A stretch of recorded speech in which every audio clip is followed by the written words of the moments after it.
Саламатсыздар ма?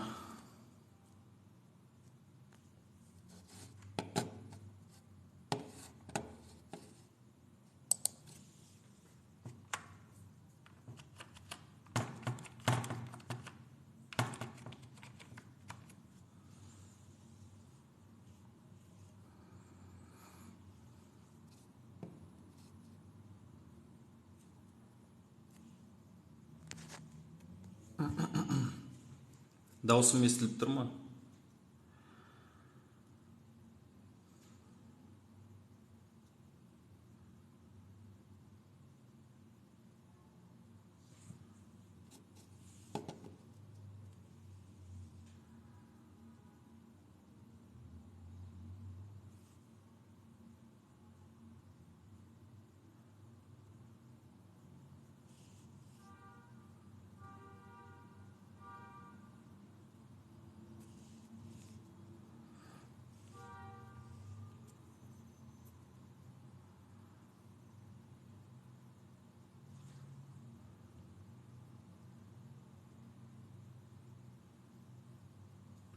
Тағы дұрыс емес уақытта кірдім ба? Не істедім аз?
Саламатсыз ба? Вайлбристе ең жақсы ниша дегенде менің философиям басқа. Ниша деген ол өзіміздің таңдаған товар. Сол кезде тек қана Вайлбристке қарап отырмайсыз. Қазір енді ең көп өтетіні киім ғой, бірақ киім біз сату үшін өте қиын. Киімде отказ көп болатын себебі біз ПФВС-пен жұмыс жетем дегенше клиент айнып қалады, болса алмайды. Темірді ыстық кезде бастайды ғой. Заказ берді, ертесіне жетіп тұрмаса киім ол қиын сату. Сондықтан дәл қазір бізге қиындау. Шын мәнінде қазір сататын болса сезон товарлар осы қысқа байланысты товарлар ғой. Бірақ менің кеңесім тек қана бір товар таңдап, тек қана соған жұмыс істеу керек. Мысалы, бір товар таңдасаңыз, Қытайдан алдырсаңыз, одан кейін ол товарды сол өзіңіз тұратын қалада жаңағы Wildberries арқылы, Озон арқылы, Каспи арқылы, бізде 10 шақты не бар ғой, жаңа маркетплейс бар, Халф маркет бар, Форте маркет бар, бәрінде сата беруге болады. Ниша деген сол өзіміз таңдайтын товар, мен мынаны сатамын деп. Еш жерде тізімі тұрған жоқ, анау нишалар, мынаны өсін мен сатамын дейтін. Саламатсыз ба, Гүлстан?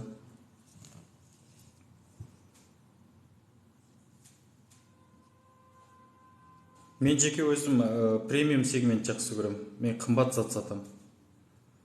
Өйткені мен бір зат жіберсем, басқа біреудің 100 зат жіберген пайдасын көрем. Одан кейін барып бізге қарағанда орыстар қымбат зат жақсы көреді. Ресейде қымбат зат өтеді. Ең онша, мысалы, біздің ойменен жаңағы онша не дейтін еді, жаңағы қымбат зат алмайды деп ойлайтын адамдарыңыз керісінше қымбат зат алады.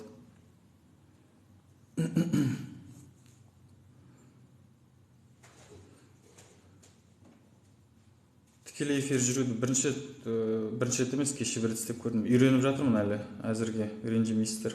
Даусым қалай шығып жатқанда білмеймін, естіліп жатыр ма, естіліп жатқан жоқ па.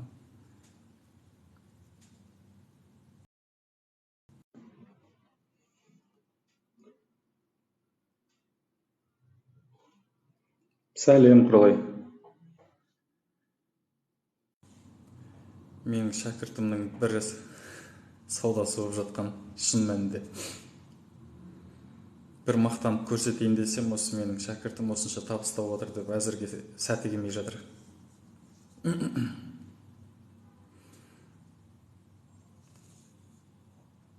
Рахмет, Гүлстан, жақсы естіліп тұрса. Жаңағы мен айтып отқаным, кез келген товар сата беруге болады. Өтпейтін товар жоқ, тек қана өзіміз сатамаймыз. Қолда тұрған дайын инструментті пайдаланамаймыз. Одан кейін барып Құралай білет, жаңағы көзге қалай елестету керек екен Wildberriesті. Ең үлкен мықты торговый центр деп ойласақ, соның алдында біз дастархан жайып қойып, далада отырып сатып отқанмен бірдейміз. Сапаға көшу керек. Сапалы контент, сапалы товар.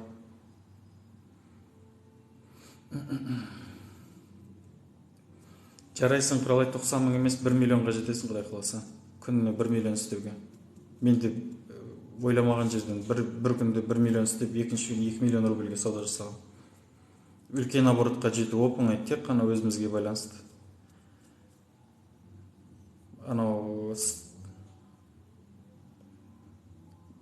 бір жылда емес, бір күнде істедік қой, 1 миллионды рубльді. Бір күнде істеуге болады. Дәл қазір бүгін қосылып отыр ғой бізде эфирде Құралай. Бүгін 90 мың рубльге істеді. 90 мың рубль деген қанша? 700 мың теңге ғой бір күнде.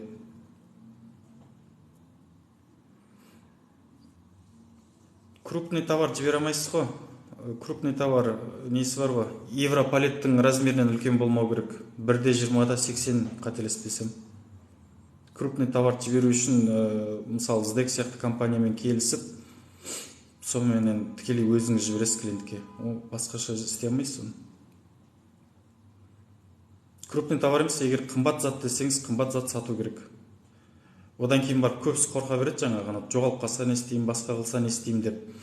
Жоғалып қалатынына қорқатын қажет жоқ. Өйткені бізде Қазақстанда ТО Wildberries Қазақстан деген компания жауап береді, Қазақстанның компаниясы. Сондықтан қорқпай істей беруге болады. Я ФБО істейміз. Қазір енді амал жоқ, басқа нишаға ауыстық қазір. Сол жерде ФБО-мен жұмыс істейміз. Дәл қазірдің өзінде бізде өте үлкен сумма Ресейде жүр. Одан кейін бар ғой, мысалы, мен бөлісіп кетейінші, ФБО мен ФБС маңызды емес. Біз психологиямызды, ой-өрісімізді былай өзгертуіміз керек. Үлкен бизнес иесі ретінде. Үлкен бизнес иесі қалай жұмыс істейді, оған маңызды емес. Мысалы, ФБС болса, жаңа қандай штрих-код жабыстырамын, сыртын қалай қаптаймын, оны қалай жеткізіп беремін, ол қалай не қылады деген сияқты. ол маңызды емес, өйткені қазіргі fulfillment компаниялар біз қаптағаннан апарып өзіміз машина, бензиніміз, басқамыз бар, соның өзі шығында мысалы одан арзан жеткізіп береді fulfillment. А ФБО деген, мысалы СДЭК деген российский компания бар, франчайзингтер тола ғой, франшизасын ашып болған қалада 5-6 он шақтысы филиал бар әр қалада. Солармен келіссеңіздер, жеке кабинетке кіреді дағыны, поставканы оформить етеді, товарыңызды қандай коробкаға салу керек па, палетаға салу керек па, бәрін істеп өздері жеткізіп складқа апарып өткізіп береді. Сондықтан оны қанша уайымдайтын нәрсе емес, үлкен бизнес ретінде не қылуымыз керек. Одан кейін ФБО тез жетеді. Қазіргі жаңа алгоритм бойынша кімнің товары тезірек жетеді, сол рейтингте жоғары тұрады әрқашан. Қазір жаңа алгоритм сондай. Одан кейін барып ФБС-тің саудасы ФБО-да товар таусылып қалған кезде ғана өтеді. Мысалы М-статуспен көріп отырамыз ғой, мына товар жетіспейді екен деп. Сол товар жетіспейтін товар, ол соған қарап біз товар жібере бастаймыз, енгізе бастаймыз. Бірақ 7 күнде болмаса 2 аптада жетіп жатады товар. Оған дейін сол ФБОшник товарын әкеп енгізіп қойса, үлгерсе складқа, бол, бізде сауда жоқ. Сондықтан бәріміз ФБО-ға не қылуымыз керек. Телефон жоқ, телефон сатып қауіпті емес. Біз енді ертегі сияқты өсіліп кететін жай, бірақ $500 миллион сауда істеп қойдық телефонға. 2,5 айдың ішінде.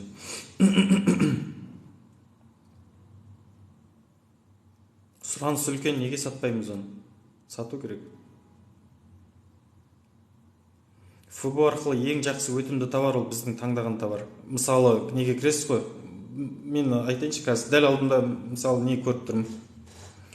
Компьютердің мышкасын көріп тұрмын. Мен Wildberriesке кірем дағыны компьютерная мышка деп терген кезде қанша товар бар екен көрем. Егер мен үшін 3000 товардан көп болса, онда сатпаймын мен.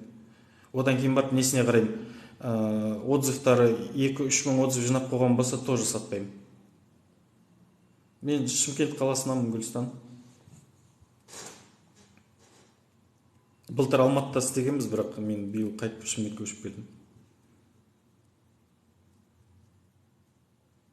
Қазір сауданы тек қана қашықтан басқарып отыра беретін жағдайға жетті ғой, өзі маркетплейсте сондай ғой. Жоғалып кетпейді телефон, жетеді. Одан кейін барып қанша уақытта сатып беретіні бағаға байланысты. Бірақ тез алады деймін, өйткені сіздікі доставка завтра деп тұрады, Москва болса завтра утром деп тұрады. Так что отказ товар сразу өтіп кетеді. Возврат емес, отказ товар десеңші, отказ товар бірден өтіп кетеді. Бізде болды андай складта пайда болып 15 минутқа жетпей сатылып кетті телефондар. Ондай ситуациялар да бар. Бір сағатқа жетпей сатылғандар көп, өте көп. Бірақ ол кезде біз трендте тұрдық. Одан кейін бар бірінші орын топ-1 алып отырдық біз iPhone менен, одан кейін бар Apple Watch-тар менен. Топ-1-ді бір ай ұстадым. Озонда да тура сондай. Бірақ Озонда мен басқа нәрсе саттым. Озонда да топ-1. Озонда өте оңай. Озон прям адамдарға арнап істелінген сияқты. Өте оңай басқаруда, пайдалануда, енді интуитивно прям оп-оңай пайдаланасыз. Бірақ бір жаман жері бар Озонда жұмыс істеудің. Комиссия, жасырын комиссиялар өте көп, ақшаңды жеп қояды. Ол бір, екіншіден айына бір рет төлейді, одан кейін бар $1000 асу керек. А жаңадан бастаған адам, мысалы, белгілі бір нишасы или өзінің товары болмаса, ол $1000 бірден істей алмайды ғой. Ол $1000 істей алмаса, келесі айға қалып кетеді, келесі айдың аяғында төлейді тек қана. Озонда ел көп, мен қателеспесем, кімдікінен көп, Wildberrieskінен көп.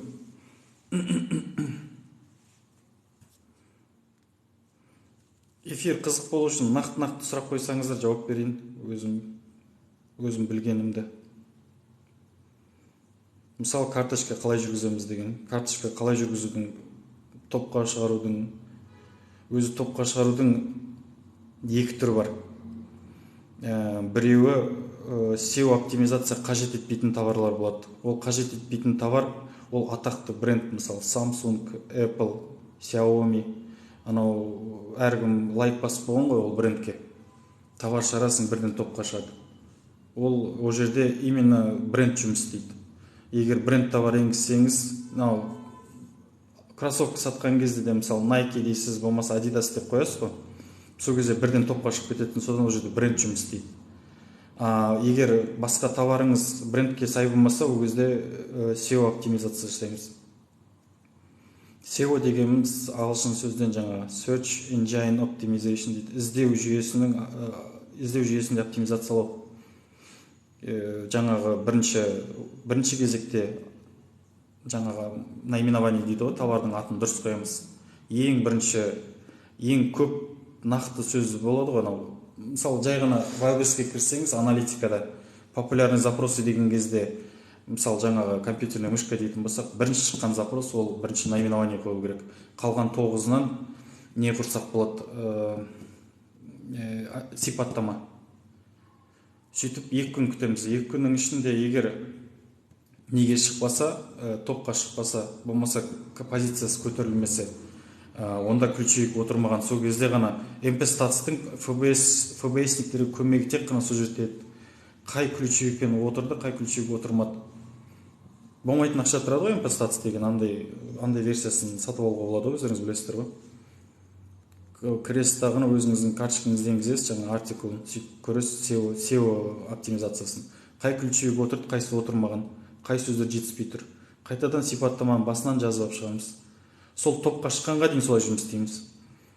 Менде анандай ситуация болды, мүлдем бір товар жүрмейді. 2 айдай болды деймін. Бір штук өткен жоқ. Содан біз не істедік, товардың санын мен всегда 10-нан артық қоймаймын. Ол жерде де сол 10 деп қойдым. Сөйттім дағыны, адамдар абайсызда қателесіп скидка беріп, жаңағы арзан тез сатылып кетіп жатады ғой. Мен именно өзім әдейі істедім. Сөйтіп 10 штугын сатып бергеннен кейін бірден тоқтаттым да, бағасын көтеріп, басқасын қойдым, басқасы сатылып кете берді. Ол біріншіден ол тез істеу керек, өйткені ол баға түсіп кеткені, товардың астында карточкада не тұрады ғой, жаңа история цен деген. Сол жерде көрінбейді кейін клиентке, жаңа клиенттерге. Ол мүлдем өліп қалған аккаунт неге істеуге болады, карточкаға. Қалған таза SEO-мен жұмыс істеу керек. Только хардкор. Тағы бір лайфхак бар. Андай сайттар бар, не деп аталады? Фриланс сайттар. Сол жерде Wildberries деп терсеңіз, қандай услуга не алатын. Сол жерде жеке өзіңіздің брендіңіз болса, брендіңізді раскрутка жасап береді ғой жаңа. Неге избранныйға қосады, сізге керек сұрақтар қояды.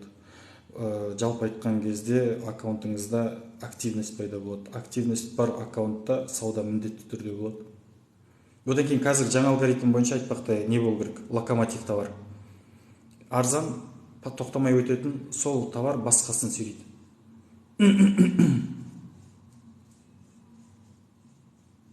Қысқаша түсіндіріп бере алған сол қалай топқа шығарамыз. Кәдімгідей еңбек болды. Одан кейін бар ма, үйде отырып жаңағы домохозяйкада істей беруге болады дейтін, өтірік, ондай емес. Домохозяйканың бизнес-вумен болатын мүмкіндігі. Күніне кәдімгідей уақыт бөліп, кәдімгідей жұмыс істеп, жұмыста жүргендей сезініп, күш салса ғана жүретін жұмыс бұл. Одан кейін барып, менің қатты ашуым келетін нәрсе бар, жаңағы рекламалар жүр ғой, жаңағы курстарын сату үшін. Мынаны 1,5 мың теңгеге аласың, Wildberries'те 3 мың теңге тұрады, пайда 1/1 деп өтірік. Шын есептеп келетін болсаң, себестоимость 3,5 мың теңге кетеді. Нақты сол рекламада тұрған товар мен есептеген 3,5 мың теңге тұрады. Ол жерде рекламада өйтіп көрсетеді. Мына жерде Магнумда 1,5 мың теңгеге тұр, мен 3 мың теңгеден сатып жатыр. Міне пайда 1/1 деп. Соны есептеген кезінде себестоимость 3,5 мың теңге болып шыққан. Кім соған алданып, егер бір соны қойған болса, сол товарды 500 теңге минусқа кіріп отыр әр товар. Саудасы содан болып жатыр. Баға дұрыс есептеудің өткенде бір ролик бөлістім ғой, формула деп. Не үшін аты формула деген білмеймін, әшейін не ғой, арифметика ғой кәдімгі Excel'де. Сол жерге кіріп, жай ғана ол да нақты емес, бірақ шамалап баға дұрыс түсінесіз ең болмаса. Так, бағаны қалай есептесе болады? Дұрыс, логистика мен комиссиядан бөлек не алады? Логистика, комиссия, одан кейін барып возврат есептейсіз. Киім сататын болсаңыз әсіресе возвратты міндетті түрде есептейсіз. Одан кейін барып сіздің неңіз по-любому неден асып кетеді ғой, 300 000 теңгеден айына, Каспий болса егер. Значит, біз 0,95% жаңағы обналичканы есептеуіміз керек. Одан кейін барып салық бар, салықты да есептейсіз. Тағы не есептер? Так, комиссия, логистика, салық, обналичка. Дәл қазір толық айта алмаймын, бірақ осы шамалап осылар ғой, иә. Одан кейін ана біреулер қателеседі екен, комиссияны өзі сатып алған баға есептейді екен. Ол Wildberries қаяқтан біледі ол сатып алған бағаны? Сататын бағадан ғана есептейді. 1,5 мың теңгеге алдым, значит, оның 10% 150 теңге деп. SEO оптимизация жасап, иә, Айзада, саламатсыз ба? Соны өзіме қазір идея келіп тұр. Мен мысалы, менде бір жаңа аккаунт бар, қазір жаңадан жүргізе бастадым. Ішінде 4 карточка бар. Сауда бірден басталды ол аккаунтта. Сол аккаунтта бір товарды қойып, қалай топқа шығару, қалай саудасын көбейтуді осы жерде видео роликпенен көрсетіп, күнделікті история істеп тұруға болатын сияқты. Өйткені мен салған карточка салған күні 3 сағаттан кейін бірден заказдар түсе бастады. Енді сол товар неге кетіп жатыр? ФБО-ға. Құдай қаласа жақында келеді осы 2-3 күнде. Сөйтіп прямой Калединаға кетеді. Жоқ, Каледина болғанда жоқ, ойбай, андай деп ойлап қалмаңыздар. Мынандай ғой, ФБО-ға жіберген кезде қателеспеуіміз керек. Жаңалықта көрсетіп жатыр ғой, платный болды приемка, одан кейін барып жаңағы тариф көтерілді, түсті деп жатады. Сол кезде соны есепке алуымыз керек.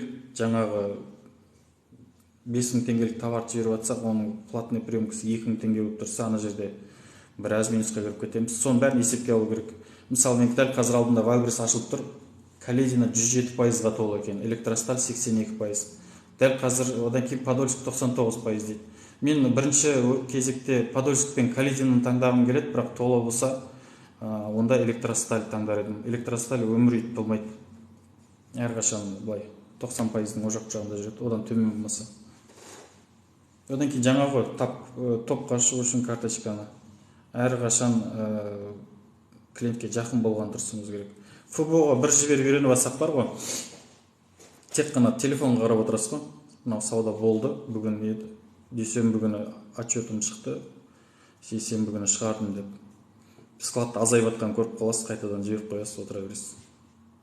Негізгі мақсат маркетплейстердегі жұмыс сол. Озонда да, Wildberries'те де. ФБО-ға товар жіберіп қойып, одан кейін қарап отыру. Егер Каспий сондай көшетін болса, Каспийге де сондай беріп қоясыздар. Одан кейін бар, мен өзімді істеп жатырмын, ол маркетплейс. Әлі жұмысы көп, бірақ көреміз қандай болатын.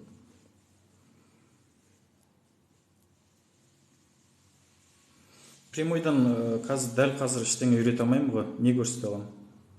Қазір ештеңе көрсете алмаймын, бірақ арнайы көрсетейін, жаңа аккаунтымды ашып қойып, сол жерде товар енгізіп, қалай енгізетінді. Мен мысалы, мен қолымда келетінді ғана бүйтіп түсіндірейінші. Мысалы, инфографика істеу керек, инфографика істеу керек, бірақ инфографика клиентке не керек екенін ұсынуымыз керек, менің қолымнан не келеді де байланысты емес. Мысалы, мен тамақ пісіретін повар болсам, менен тамақ жейтін адамға барып алдына тастай алмаймын ғой, мен істей алғаным осы болды, осын жесең же, жемесең қой деп. Жоқ, ол жерде мен яғни повар алуым керек болады дағыны, нақты сол клиентке ұнайтын тамақ істеп беруім керек. Тура сол сияқты SEO оптимизация, инфографика өзім істемей жатсам, мен біреу жалдай саламын. Менде кәдімгідей айлыққа адам жұмыс істейді, соның бәрін істейтін. Обучение тек қана Шымкентте қазір менде не жоқ. Онлайн істей алмай жатырмын. Онлайн сабақты біріншіден өтірік деп санаймын. Өйткені адам өзінің үйретіп отқан адамменен бетпе-бет отырып, сөйлесіп отырып, не қылмаса, пікір алмасып отырып, оқымаса қиын негізінде. Нағылақтан кіріп, ана жақтан шығып кете салады екен. Сақталып қалу керек, жазып алу керек, оның бәрібір. ФБОны жаңа айтып кеттім мен, Рысқазы. ФБОны үйренетін нәрсе емес, ол ФБО-да, ФБС-те. Қазір fulfillment жалдайсыз, өте арзан, өзіңіз істегеннен арзан. Жаңа СДЭК деген компанияға хабарласыңыз, Қазақстан барлық қаласында кем дегенде 10 шақты точка бар. Барасыз тағыны маған ФБО жіберу керек дейсіз.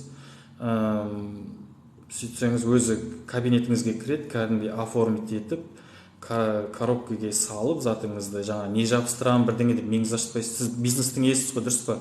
Бизнестің иесін ондай майда заттар көңілін бөлмеу керек. Сіздің ең басты мақсатыңыз товар табу, сату, пайда табу. Басқа нәрсеге меңіз ашмау керек. Болды. Онлайн дұрыс емес, Гүлстан, мен келсем, мен басынан сөйтіп айтып отырмын. Онлайн дұрыс емес. Мен онлайнға тек қана нені алып жатырмын, менторлық. Кәдімгідей күніге сөйлесеміз, мынандай зат қой деймін, кабинетін дұрыстаймын.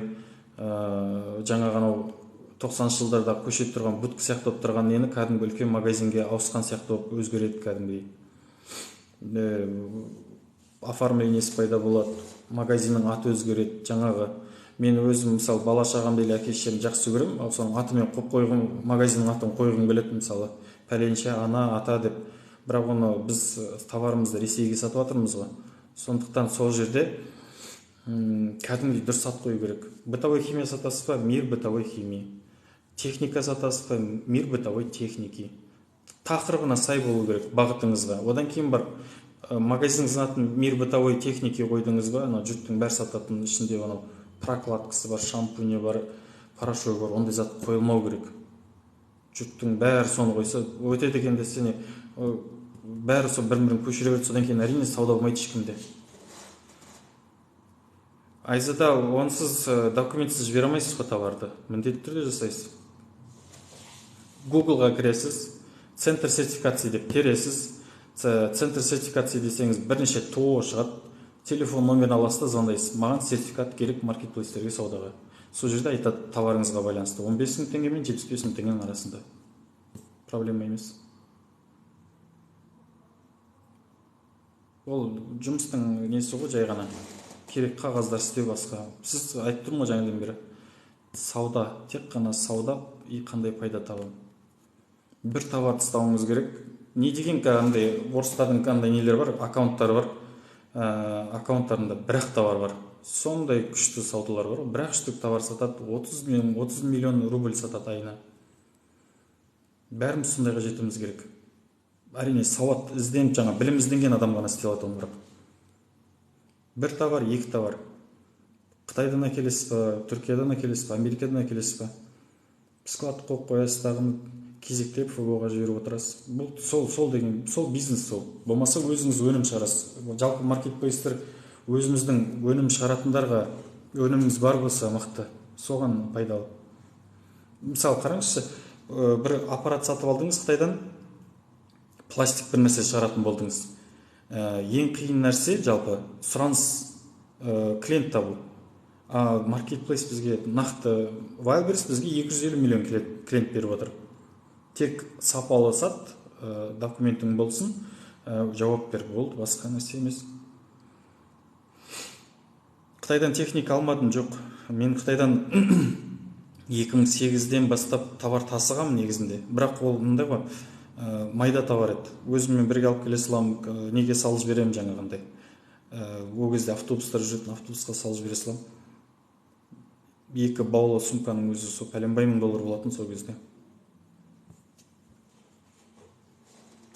Бірақ Қытайдан жақында басқа нәрсе әкелеміз. Тоже техника, бірақ басқаша, ол өте қымбат заттар әкелеміз енді. Бұл неде маркетплейстерде сатылмайды, ол басқа бизнес.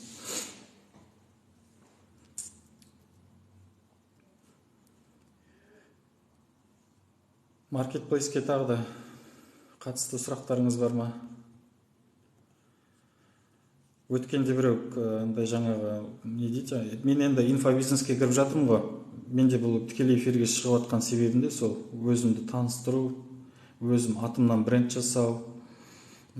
Содан жаңа инфобизнеске кірдім енді. Сөйтсем біреу сұрақ қояды. Сонша ақша тауып жатқан болсаң, не жүрсің бұл жерде деген сияқты. Сол айтайын. Ол инфобизнес деген өте крупный бизнес. Анау қазіргі мысалы Wildberriesке 200 миллион теңге сауда жасасақ, инфобизнесте ешқандай шығынсыз тек қана өзім интеллектімменен бөлісіп, практикамен бөлісіп отырып таба алатын ақшам. Оған мысал ретінде Марғұлан Сейсенбайды келтірсек болады, долларға миллиардермін дейді. Неге ол сабақ оқытып жүр? Яғни бұл жерде ақша үлкен, одан кейін сұраныс үлкен. Ол қуантайды әрине, қазақтар білім іздене бастаған. Өйткені білімсіз болашағымыз жоқ бәрібір.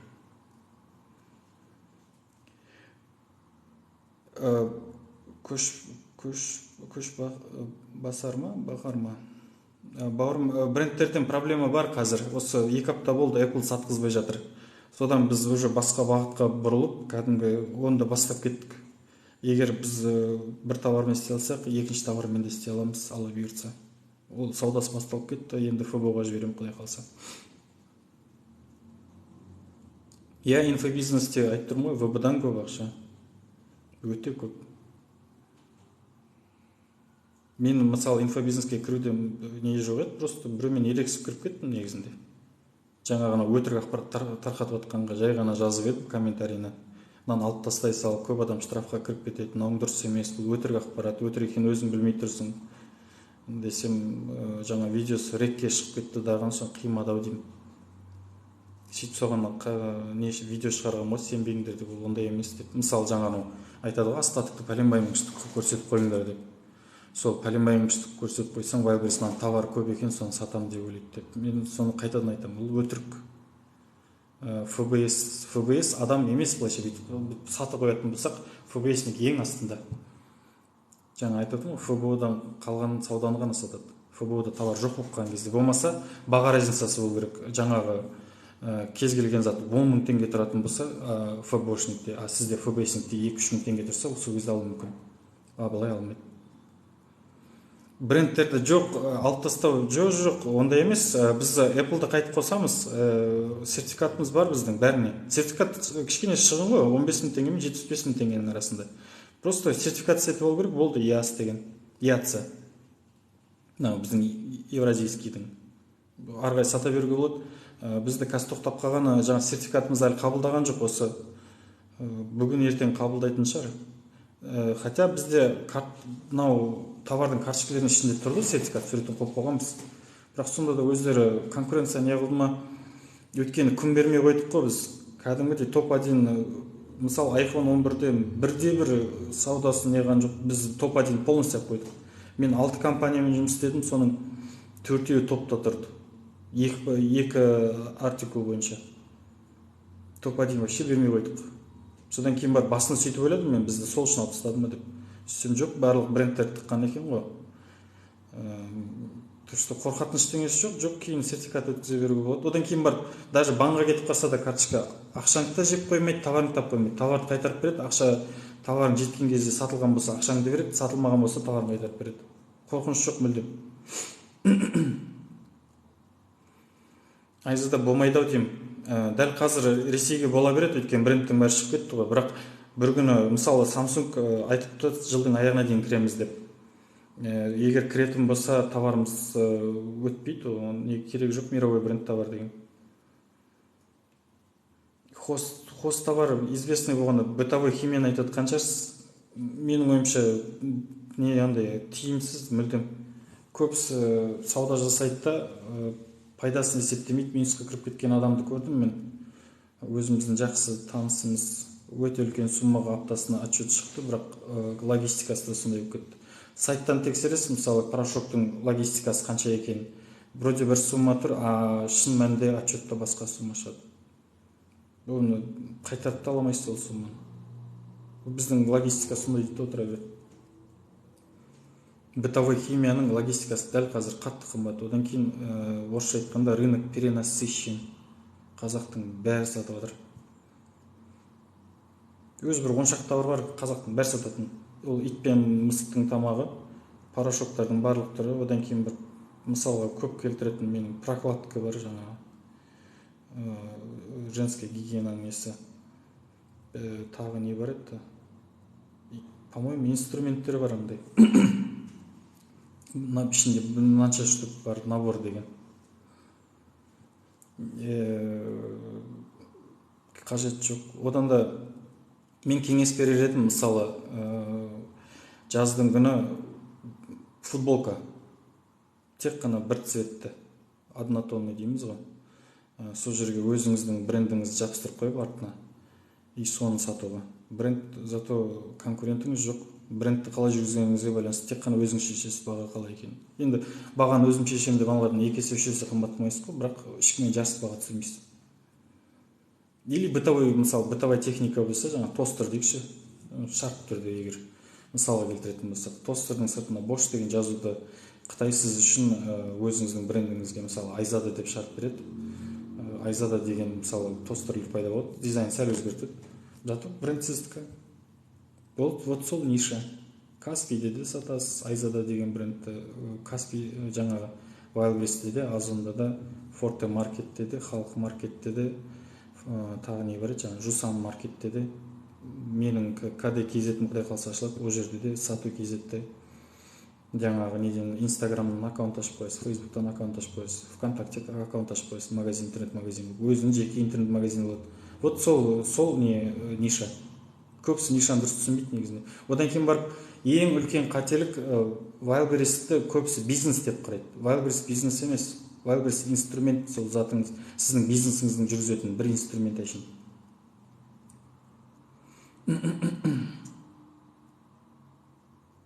Иә, болады, әрине, болады. Хабарласа беріңіз, Гүлстан. Қанша уақыт дейсіз ба? Мен былтыр тіркелгем негізі. Сөйтіп, ол анекдот сияқты ол. Былтыр тіркелдім, күздің аяғы болу керек былтыр.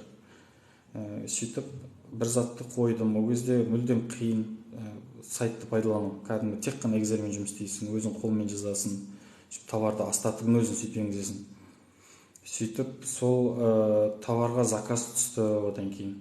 Сөйтіп, қолымда тугисті аштымдағыны жаңағы жақын жердегі Wildberries'тің ПВЗ-сына барып, жаңа затты алдына қойып, маған заказды апарып бер деп айтқам мен. Сөйтсем, ол склад емес ПВЗ екен, пункт выдачи заказов. Сондай болған.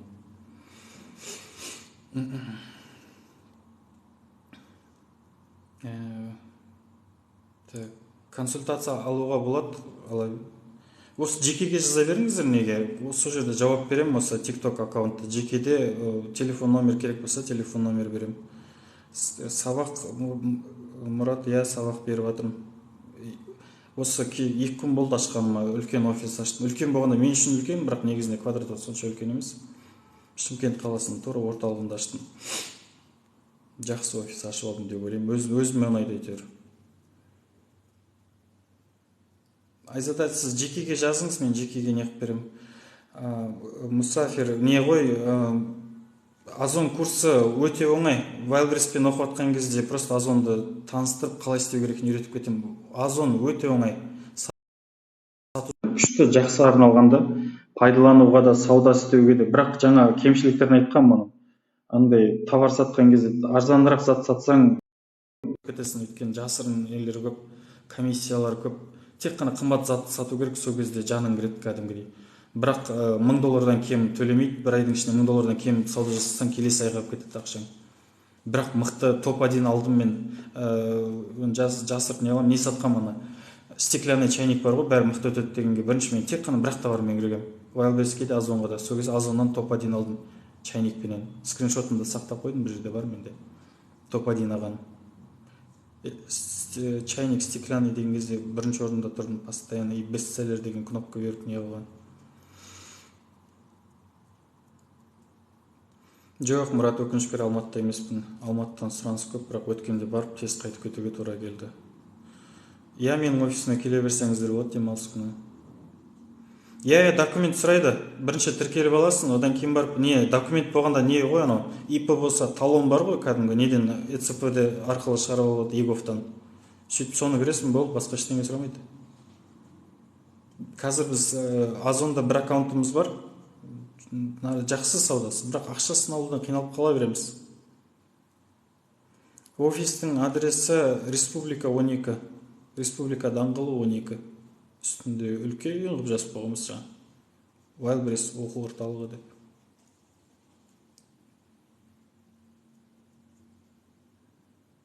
даусым жақсы естіліп тұр ма? Мен осы кеше бір эксперимент ретінде кішкене ғана қосылдым да, бүгін әлі үйреншіксіз болып отыр әлде де.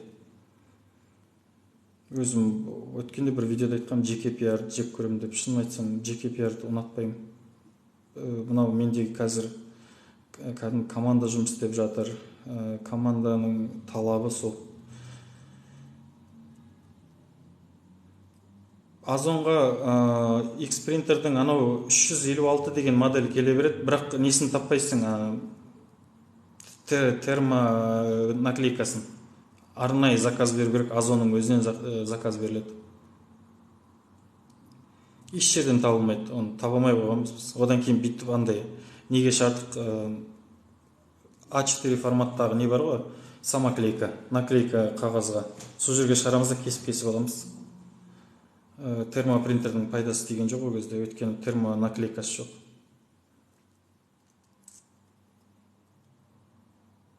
Арзымайды айзада. Офис адресін жаңа айттым қойдым да, Республика 12. Офисте андай не істеп қойдым, ақша деп ондай не жоқ, кез келген адам кеп, зона самообслуживания деп атадым, енді қазақшасын кейін ойлап табармын. Келет тағыны өзі принтер сатып алудың қажеті жоқ, өзі осы жерден термонаклейка шығарады, бізде пленка бәрі бар, өзі жабыстырып қаптап, білмей жатқанымыздан сұрап осы жерден жібере береді товарын.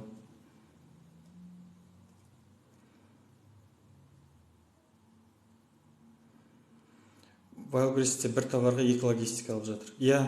Ол жаңағы жұрттың бәрі сатып жатқан товар ғой.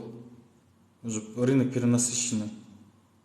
Соның ішінде не андай демпинг қатты түсіріп жіберіп жатқандар бар ғой, пайдасын есептеп минусқа кетіп жатқандардың несі кесірі негізінде сол.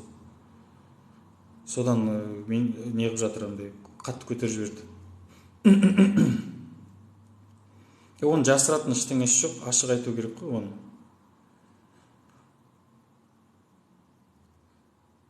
Уалейкум ассалам. Шымкентте склад жоқ, фулфилмент бар ғой. Алматыда барахолкіден складқа дейін апарғаннан, Шымкенттен осы жерден фулфилмент апарып бергендер арзан түседі ғой қазір. Бір затқа 500 теңге, Алматыда 800 теңге болады барахолкіден жеткізіп бергенге.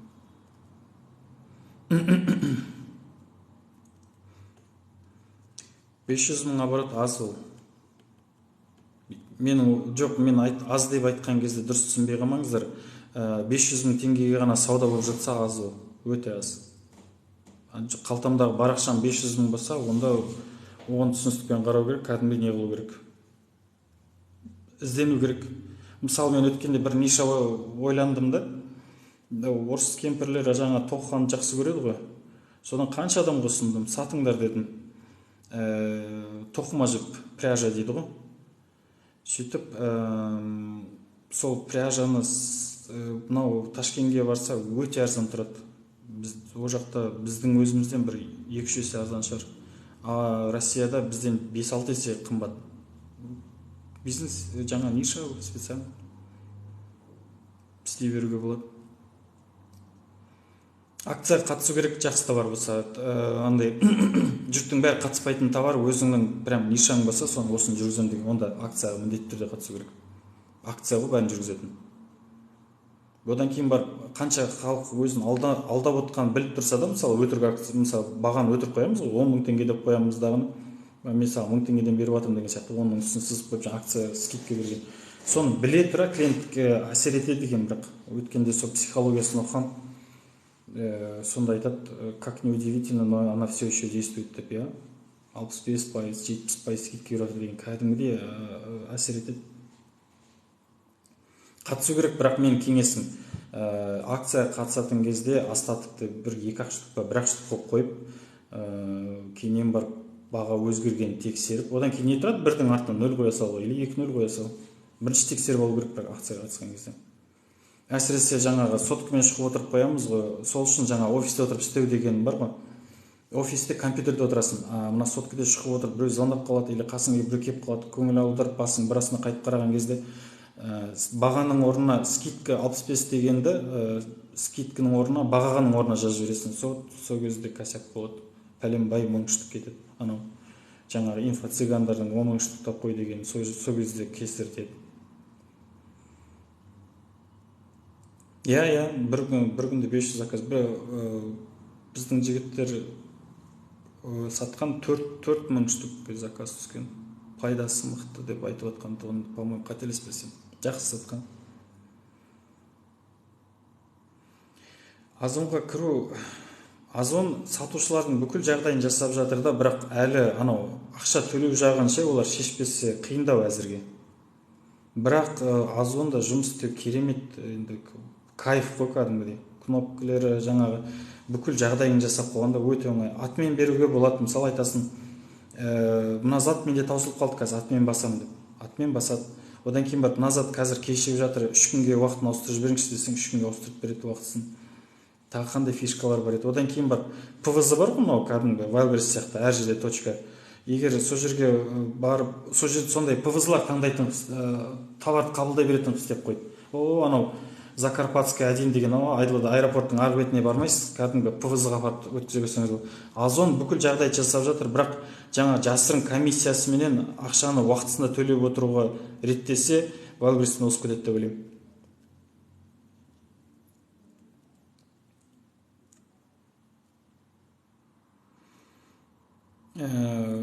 Кесірінен количество көп қоюға болмайды. Ол ФБС-ті Wildberries-тің алгоритмі мүлдем қарамайды. ФБС-ке не үшін қарамайды, түсіндіріп берейін ба? ФБС оларға бір андай түсініксіз нәрсе. Ол заказ, ол товар шынымен бар ма жоқ па? Сен әкеп өткізесің бе, өткізбейсің ба? Ол білмейді ол.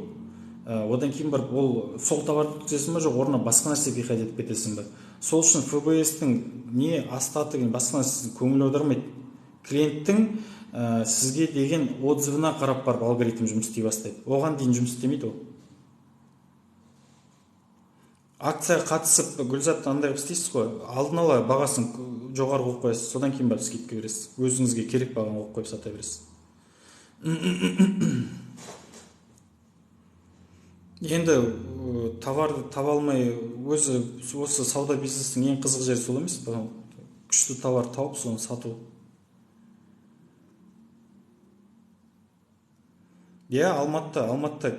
Алматы нағыз не дейді, экономикалық орталық қой бүкіл Қазақстанның.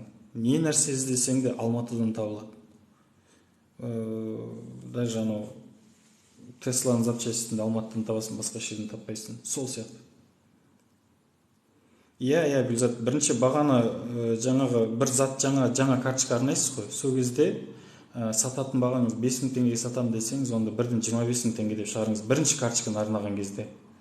Сөйтіп, кейін скидка бересіз, тағын 5 мың теңге түсіріп қойсыз. Сол кезде өзі бір андай процент не бар, андай шек бар өзі категорияға байланысты. Сол кезде әрқашан акцияның ішінде жүреді. Черная пятница болсын, басқасы болсын, әрқашан акцияда жүреді.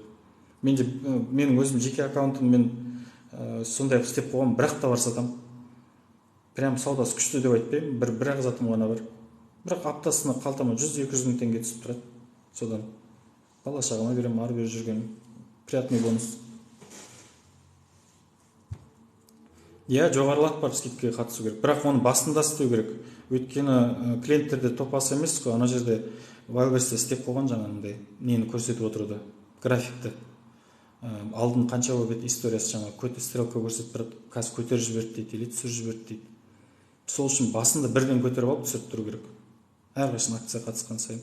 Одан кейін ескеру керек, акцияға қатысқан кезде баға акцияға қатысқан кезде түседі ғой. Одан кейін акция біткен кезде қайтып көтеріп қоймасаңыз, сөйге қала береді де, келесі акцияда тағы одан төмен түсір деп сұрап тұрады. Сондықтан алдын ала соның бәрін үйренетін нәрсе ғой ол жеке. Одан кейін барып, мен сабақта андай үйреткім келмейді, ана кнопка, сайттың мына кнопкасын бас, ананың бас деп. Өйткені ол уақытпен келетін нәрсе, оны үйреніп аласың. Ең басты түсіну керек нәрсе, қалай сауда жасайын, қалай мына зат қалай өткізем, ол қалай не өтпей тұр деген сияқты. Сұрақ қойып, вот сондаймен жұмыс істеу. Рахмет сыйлыққа, бұл сыйлық қойды. Мысалы, товар өткізу, вот сол қызық нәрсе. Қалай жүргізем? Мына тұрып қалды, өтпейді, 1 ай болды, 2 ай болды. Неғып өтпейді? Ол бізге байланысты неғып өтпей тұрған. Алдыңа 250 миллион клиент әкеп қойды. Ол неғып өтпейді? Значит, бізде бір нәрсе дұрыс істемей тұрмыз. Либо жаңағы товарды клиентке көрсетпей тұрмыз, жаңағы SEO оптимизация жоқ. Либо біз бағамызды қатты көтеріп жібердік, либо біздің товарға сенім жоқ. Өйткені суреті быт-шыт болып тұр. Мынау шынымен сол ма, сол емес пе, құрсыншы деп бұрып кете береді мысалы. Ол да сол.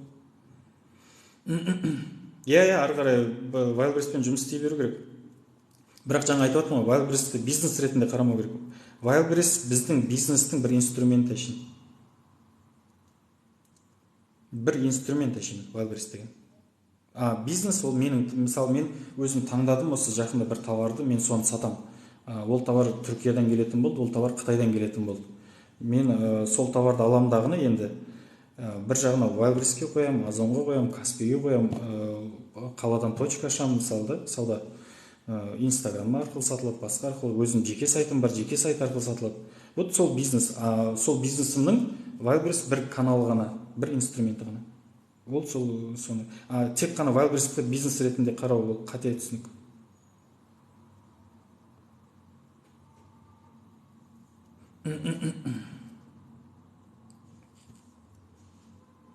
Сауда тоқтап қалған қазір қатты уайымдайтын нәрсе емес қой, қазір мобилизацияға байланысты ғой. Нақты қатты бірінші кезекте қажет заттар ғана өтіп отыр да, қалған товарлар сәл роскошқа сәл тоқтап отыр, олар қорқып отыр сәл. Енді орыстарда енді қазір сондай нәрсе болып отыр ғой, енді абайлап істейді да олар. SEO оптимизацияны жаңа айтқанмын, негізінде жаңа ғой, тегін инструменттерді пайдалану. Одан кейін сіздерге лайфхак айтайын ба, ең күшті ролик жасайын деп жүредім. Сол күйі қолым босамай, күніне миллион адам хабарласады, кәдімгі басым істемей қалады, кешке үйге келіп құлап түсем, ұйықтаймын. Ең үлкен күшті лайфхак ол Озонға тіркелу. Документ өткізбесеңіз де ішіне сатуға рұқсат бермесе де ішіндегі сервистің рұқсат бар. Соның ішіне кіресіздер дағы аналитика деген ішінде не бар, меню бар. Аналитиканы бассаңыз тура Ресейдің несін көрсетіп отырады. Былайша айтқанда айна қатесіз Wildberries-тің копиясы ғой негізінде. Сәл кейбір нәрселер дұрыс келмеуі мүмкін, бірақ жалпы картинаны вообще көрсетіп алады. Не зат жетіспей тұрғанын Озоннан көруге болады. Тегін MP статус сатып алудың қажеті жоқ, сол жерде көрініп тұрады. Қандай поисковый запрос керек екен, қандай сөздер керек екен, толығымен көрсетіп отырады. Сіздерге мен жеке өзім тапқан лайфхак сол. Озонға тіркеліңіздер. Жалпы тіркеліп алыңыздар Озонға, тегін ғой қазір. Бір күн ол да ақша деп шығатын шығар.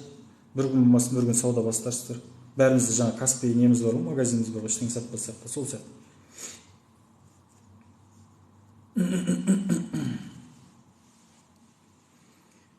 Нақты сұрақтарыңыз болса жауап берсем, одан кейін барып мен үйге қайтайын.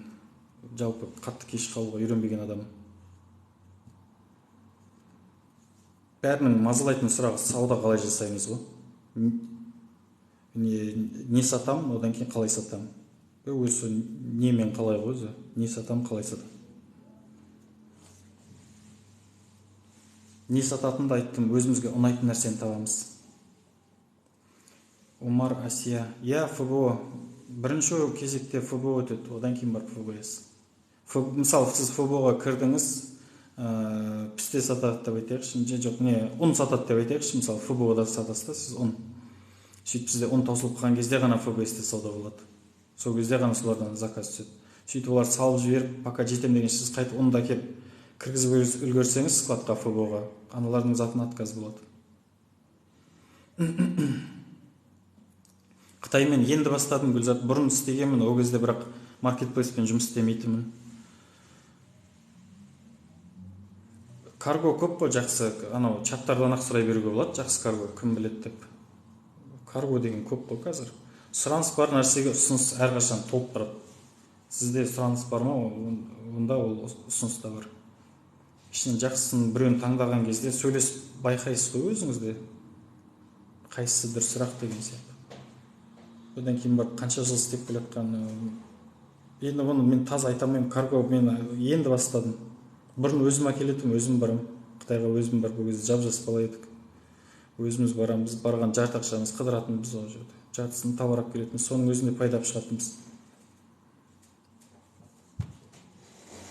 Қазір сондай. Бірақ бір күшті нәрсе 250 миллион клиент деген Wildberries-тің несі клиентурасы мықты. Шынымен сіздерге қаржылай еркіндік сыйлай алатын маркетплейс. бірінші кезекте. Кәдімгідей мысалы 200 мың теңге айлықтың өзі адамға бүйтіп естіледі да, бірақ біздің жай ғана орташа сауда болғанның өзіне күніне 200 мың теңге кем пайда түседі ғой, мысалы таза жақсы әрекет етсеңіз.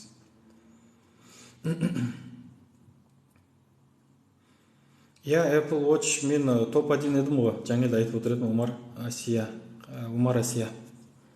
Apple Watch номер 1 карточкам еңкет. Сөйтіп Apple брендті қазір сатқызбай қойды. Қайтару үшін өздері алгоритм ұсынды да, мысалы не берді, инструкция. Бірақ ол инструкция жұмыс істемейді. Жаңа немен қазір осы сөйлесіп отыр, эфирге шығып кеттім, шынымды айтсам. Былай істе деп айтып отыр, бірақ істемейді. Жаңа ғана неде бар, неге жазасыз? Рахмет, тағы подарок деген, бұл жерде подарок та бар екен. Үлкен рахмет, көңіл аударып отқаныңызға да рахмет. ТП-ға кіресіз, тағына возврат забаненных товаров деген тақырып бар. Сол жерге жазасыз, и жаңа нені жазасыз, номер номенклатуры, сөйтіп не аламыз. Так, ФБО-ға қалай жібереміз? Жаңелде айттым, мынандай СДЭК деген компания бар. Енді көп қондай компаниялар, бірақ мен СДЭК тұсынамын. Соған хабарласасыз, тағын айтасыз, мен товар ФБО-ға Wildberries-ке жіберейін деп едім дейсіз. Сөйтіп айтсаңыз, кабинетіңізге кіреді, кәдімгідей өздері оформить етеді, коробкаға салады, маркировка жасайды, жеткізіп береді. Сіз істегеннен арзанға түседі. Бұл, значит, миды ашытатын нәрсе емес. Ойланатын нәрсе емес ол. ФБО-ға товар жібергім келеді деп, светстамайға. Мен үзіліп кеттім ба? Сондай болып кетті ау деймін.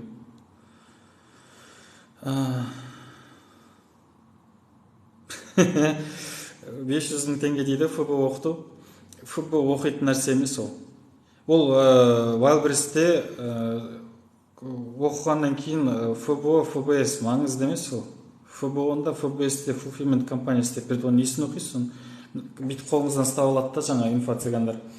Алып бараттағыны, мынау осы ФБО-мен жеткізіп береді, осының ақшасын төле дейді. Болды ма? Сол үшін 500 мың теңге бересіздер ме? Мынау шынымен ба? 500 мың теңге шынымен сұрап отыр ма? ФБО-ға жіберген товар өтпей жатса возврат істеуге болады ма? Возврат істеуге болады, бірақ не керегі бар? Мысалы, мен битер едім, ол өзі шығын ғой, қайтадан қайтару. ФБО-ға жіберген товарым өтпей тұрса, мен аламдағыны жаңелде айтқам, уақытша баға түсіріп жіберем, қатты. Бір 4-5-6-10 өткен кезде қайт бағаны орнына келтірем. Неде товарды активность пайда болады, ары қарай жүріп кетеді. Болмаса реклама берем. Реклама деген кезде тек қана Wildberries-тің ішінде ғана емес қой реклама, білесіздер ма? SEO оптимизация деген негізі сыртқа жұмыс істейді, көбінесе. Ол сайттың ішінде іздеп тауып алу негізінде үйтіп жаңағы орын ауыстыру енді мейлі, ол маңызды ғой, бірақ көбінесе товарды қосымша неден сайттың ішінен іздегеннен артық емес, бірақ сонда да біраз клиент сырттан келеді. Мысалы Яндекске кіремін да, мен мысалы жаздың велосипед іздеймін, Яндекске купить велосипед деймін, жаңағы на лето деп жазсам, сол жерде жаңағы товар ұсынады ғой, өйтіп шығады. Сол кезде Wildberries-тің товар сіздің SEO оптимизацияңыз жақсы істелген болса, сырт трафикке, онда ол іштегі бірінші орын алмай-ақ артында жүрсеңіз де сөйтіп саудаңыз көбейтіп алуға болады. Мен жеке лично біреуді білем, саудасын бір күнде 2 миллион рубльге жеткізген жігіт, сол сыртқы трафикпен істеді. Сол Яндекс реклама жасады ма, точно шынымды айтсам не қылмайды. Точно қазір айта алмаймын, бірақ мен білем сондай болған.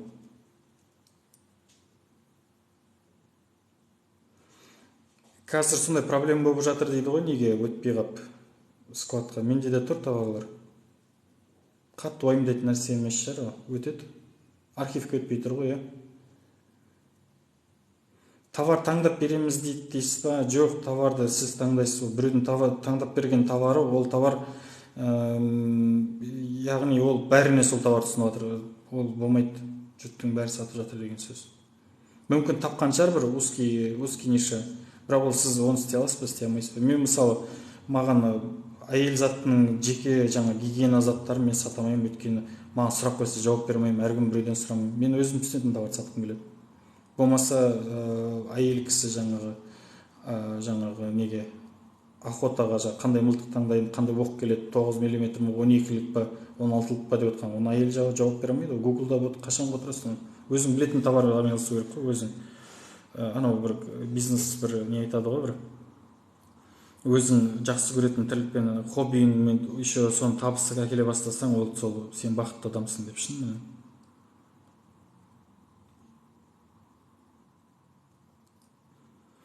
МП статспен анализ жасап беремін дейді, соған ФБО жібересіз дейді. Иә, ол жұмыс істейді, иә, мен келсем. Мысалы, МП статспен жоқ товарды қазір тапсаңыз, ол жоғалғанына көп болмаған болса, ФБО бірінші жіберіп көрсеңіз сауда болады, иә. Онымен келсем. Өйткені ол жоқ товар ғой. Мына жерден жіберсеңіз, ол қазір заказ түсуі мүмкін, бірақ жетем дегенше отказ болады. Болмаса барғаннан кейін повезло жатады, отказ бермек. Алып кетпейді ешкім. ФБО-ға жіберсеңіз, иә. Бірақ ол товар сіздің нишаңыз болмаса, әрі қай товар жоқ болса, соны жіберіп отырамыз ғой ФБО-ға. Ондай болмайды ғой. Біз ұзақ жұмыс істегіміз келеді ғой. 54 мың штраф келді. Оны отчетты көру керек қой, неден шыққан. Атмен болып еді, атмен болмаған шығар. Атмен істеген адам біледі ғой штраф не үшін келген. Білмеймін. Отчет детализация көру керек. 54 мың штраф ештеңке емес. Менен логистика 2 миллион теңге ұстады ғой. 600 мың теңгесін қайтарды өткенде. Дұрыс есептемедік деп. Қалғанын қайтарған жоқ әлі. Логистикаға менен 2 миллион теңге ұстады. Финансовый отчеты, ішіне финансы кіресің, сөйтіп детализация басасың әр отчеттің. Сөйтіп сол логистика, 2 миллион логистиканың 600 мың теңгесін ғана қайтарып алдым. Келесі қайтарамын, қайтармаймын білмеймін, бірақ негізінде оны үйтіп қалдырмаймын мен. Бірақ жай оларды жай қозғалады екен, біз де жай қозғала береміз де. Төле би, зат жоқ болса, атмені заказы болса, штраф боламайды. Штраф болады, иә. И рейтинг құлап қалады, қайтып сауда жасаймай қаласың. Қазір рейтинг көтергізбей қойса, жалпы аккаунттан айырылып қаламыз. Гүлзат, оны жаза беру керек логистика. Мен де айтып тұрмын ғой жаңа, сол 2 миллион теңгеге дейін жетті біздің. Ұстай берді, бірақ тыныштық бермейді. Жаза бердім. Қайтарып береміз деп не қылып тұрды. Соңында бүйтіп есептеп қарасақ 600 мың теңге ғана қайтты, минус болып. ФБО-ға жаңа айтып тұрмын ғой, іздек деген компанияны тауып алыңыз, барлық қалада бар. Сөйтіп барыңыз, ФБО-ға жіберім керек, Wildberriesке десеңіз болды. Коробкасына 10 мың теңге ма, 15 мың теңге ма алады. И жібере бересіз болды. Соған бәрі кіреді. Өздері маркировка жасайды, Москваға алып барады, складқа өткізеді, не алады. ФБО-ны үйренем деп сұранудың өзі андай не. Дұрыс емес деп ойлаймын негізінде. Әлі түсініспеушілік деп. Иә, бір апта бұрын бір заказ атмен жасасаң, иә, соның штрафы, иә. 30% қымбат зат сатқан соң ғой. 54 мың, 35% бен, 50% түсініксіз негізінде ше. Wildberries бірдеңені айтады, бүгін көзің мен 100% мынандай деп айтып отырсаң, ертең басқа болып тұрады. Жүдә ереже ауыстырған жақсы көреді екен олар. Жарайды, сіздерге үлкен рахмет, өстіп бірінші рет эфирге шығып отқаныма, сонша көңіл аударып сұрақ қойып отқандарыңызға. Қолымнан келгенше әрқашанда жауап беріп отыра беремін. Жаңа жекеге шығып, телефон номер сұрап жатсаңыздар, оны жасырын емес, өзім берем. Шымкенттіктер болса, менің офисім есігі әрқашан ашық келе берсеңіздер болады. Жарайды, енді мен тоқтата берейін, өйткені үйге қайтып тұрамын. Иә, енді жиі кіріп тұрамын. Рахмет сіздерге Алла разы болсын. Жаңағы маған сыйлық жіберіп жатқан адам да Алла разы болсын. Мен әлі түсінбедім, кейін рахметін айтамын түсінгеннен кейін. Рахмет сіздерге, сау болыңыздар.